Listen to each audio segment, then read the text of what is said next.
স্বর্ণতারা একতা সংঘ কর্তৃক আয়োজিত বাঙালির আত্মতৃপ্তির খোরাক ক্রিকেট টুর্নামেন্ট।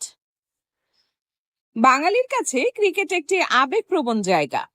ক্রিকেট হলো একটি বহুমুখী খেলা। সীমিত ওভারের ক্রিকেট সবসময় চাঞ্চল্যকর হয়ে থাকে। ঠিক তেমনি সীমিত ওভারের খেলা আয়োজন করেছেন বাংলাদেশের দ্বিতীয় সমুদ্র বন্দর মংলা বন্দর কর্তৃপক্ষের খুলনা আবাসিক এলাকা সংলগ্ন বড় মাঠে স্বর্ণতারা একতা সংঘ কর্তৃক 16 ওভারের মরহুম বেল্লাল হোসেন স্মৃতি ক্রিকেট টুর্নামেন্টের 2025 দ্বিতীয় আসরের আয়োজন করা হয়।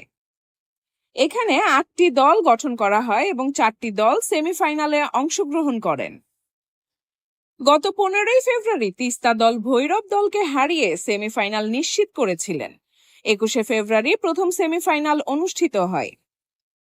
এ সময় প্রধান অতিথি হিসেবে উপস্থিত ছিলেন মংলা বন্দর কর্তৃপক্ষের প্রধান নিরাপত্তা কর্মকর্তা লেফটেন্যান্ট কমান্ডার আফজাল হোসেন এবং তিনি তিস্তা দলের একজন খেলোয়াড়ও বটে।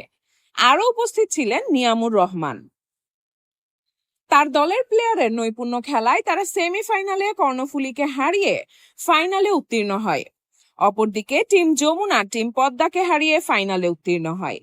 আগামী 28/2/2025 বেলা 3 ঘটিকায় টিম যমুনা বনাম তিস্তার খেলা অনুষ্ঠিত হবে।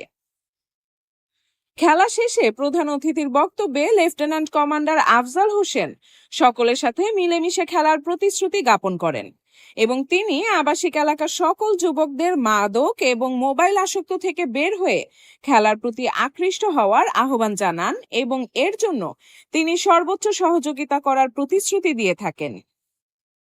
সর্বশেষ স্বর্ণতারা একতা সংঘের ক্রীড়া সম্পাদক রবিউল ইসলাম রুবেল, যার অক্লান্ত পরিশ্রমে এই সুন্দর খেলা পরিবেশিত হচ্ছে, তিনি সকলের প্রতি সার্বিক সহযোগিতা কামনা করে খেলার সমাপ্তি ঘোষণা করেন।